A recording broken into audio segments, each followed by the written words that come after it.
The Indiana Jones failure was somehow all your fault. No, seriously. At least that's what the director of the film wants us to believe. It wasn't his fault. It wasn't the writer's fault. It wasn't Harrison Ford's fault or even Phoebe Waller-Bridge's fault, although I would say she has some fault there. It was your fault because you didn't go see it. You rejected it in whole, and in good measure, you had plenty of company. There are so many people avoiding that particular film, I was not even surprised. Once we talked about it and what would be in it, and every bit of that came true, the reviews and the word of mouth spread quickly, and this film was doomed. It also cost too much money. They were working with an elderly star and put him in this situation to get hurt, and he seems to be hurt often. But taking a look at the film in retrospect, I would say that the worst possible timing for calling out your audience is when you're trying to get another gig. And let me tell you, James Mangold is the king of timing. Let's take a look at the story coming to us from That Park Place, and Indiana Jones director blames fans for the Dial of Dysentery's failure. He will direct a Star Wars movie next, which is bad for us and hopefully for him. Normally, I don't wish ill upon anyone, but if you're this ignorant of the situation that you created, I don't know that I can help myself. Usually, I'm above that. But on December 7th, we get the story that James Mangold has blamed the failure of his big-budget film on fans in a recent interview, completely ignoring and dismissing all valid criticism of the Phoebe Waller-Bridge-led film that also featured Harrison Ford. And I have to tell you, Marvin, that was brilliantly written, and I couldn't agree more. Harrison Ford was not in this film as the main character as he was supposed to be. I mean, Indiana Jones is the title bill. I didn't see this character that Phoebe Waller-Bridge played as the titular role, nor will I hope ever. And in droves, according to Marvin, the fans over the world over turned up their noses at Mangold's film, failing to connect with the movie's deconstruction, one of the greatest action heroes of all time. Right. Nobody wants to see that anymore, and we especially didn't want to see it with Harrison Ford's Indiana Jones. We'd already been through it in another terrible Star Wars film, which you're headed off to direct. I'm a little bit worried that Star Wars will never recover. Moving on, though, in the movie, Harrison Ford plays Dr. Jones as a broken old man. He is awash in misery. He blew up his life, lost his son, lots of other bad things. For whatever reason, this plays very well against his character in The Force Awakens, who, he's a broken old man, awash in misery, until a snarky brunette female with a British accent comes along and to show him just how inadequate he is. And, of course, she's there to bypass the compressor. And yet, according to Mangold, continues the story, who, by the way, was slated to helm a big-budget Star Wars project in the near future, claims that the film didn't bomb because of the script or the characters. It certainly had nothing to do with his creative vision or the numerous reshoots that he attacked fans over, claiming falsely that they never took place. He's a consummate liar, multiple times over, and it's been proven. He's not representative of a creative field in a good way, let's just say.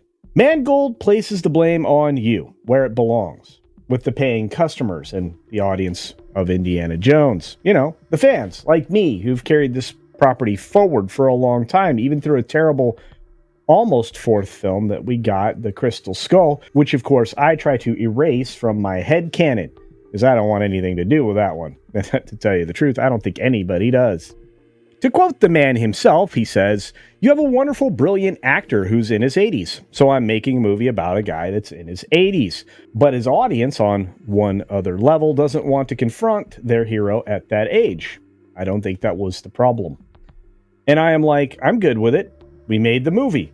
But the question is, how would anything have made the audience happy with that?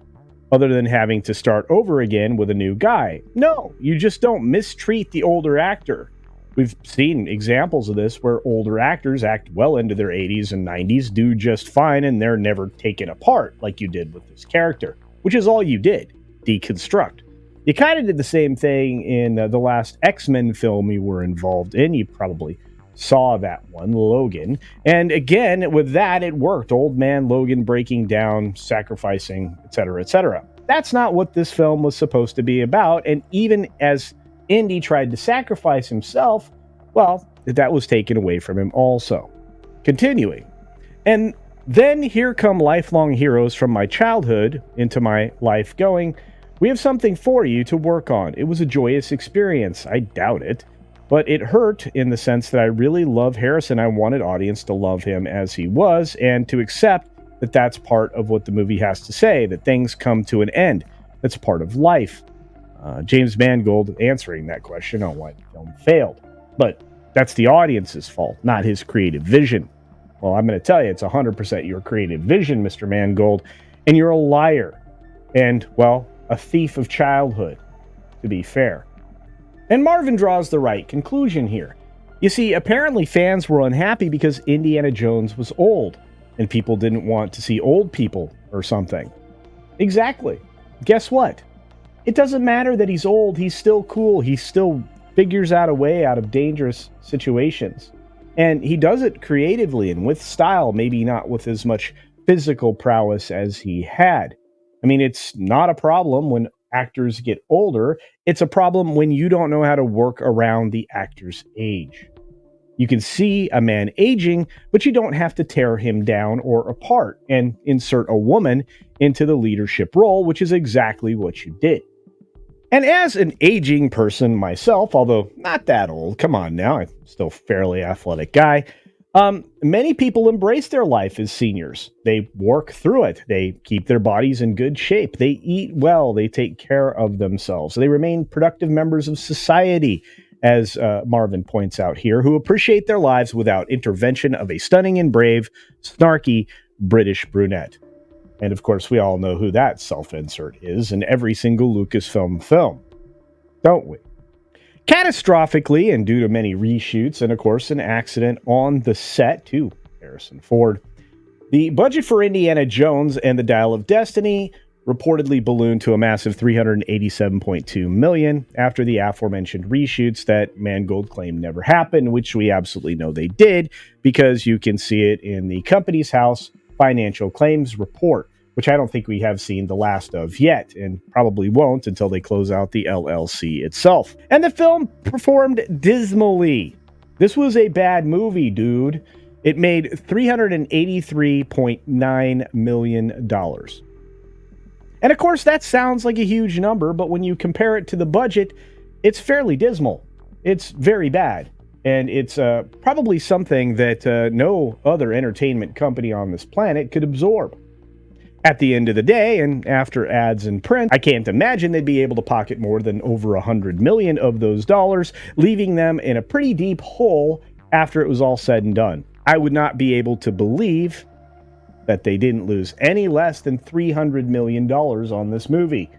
And that's, well, a tragedy, because it was a guaranteed winner. This was something that should have earned several $100 million over all of its costs. It should have been over $1 billion at the end of the day.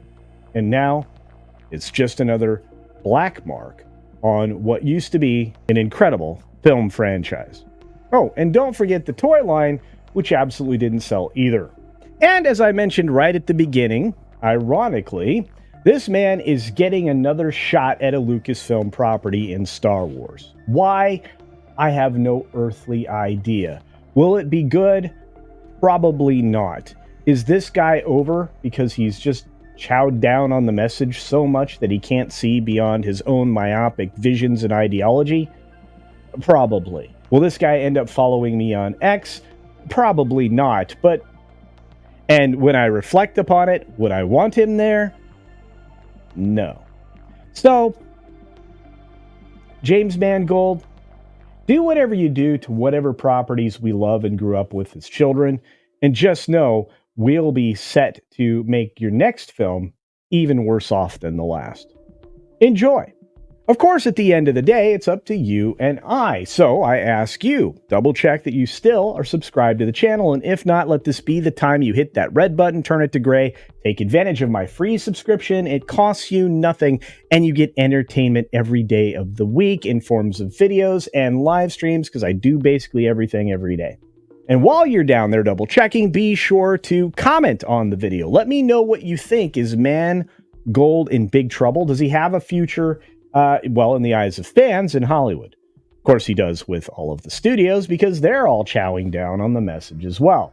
Things that we've, as an audience, already walked away from, which means we've walked away from Hollywood. Are you going to go see another James Mangold film?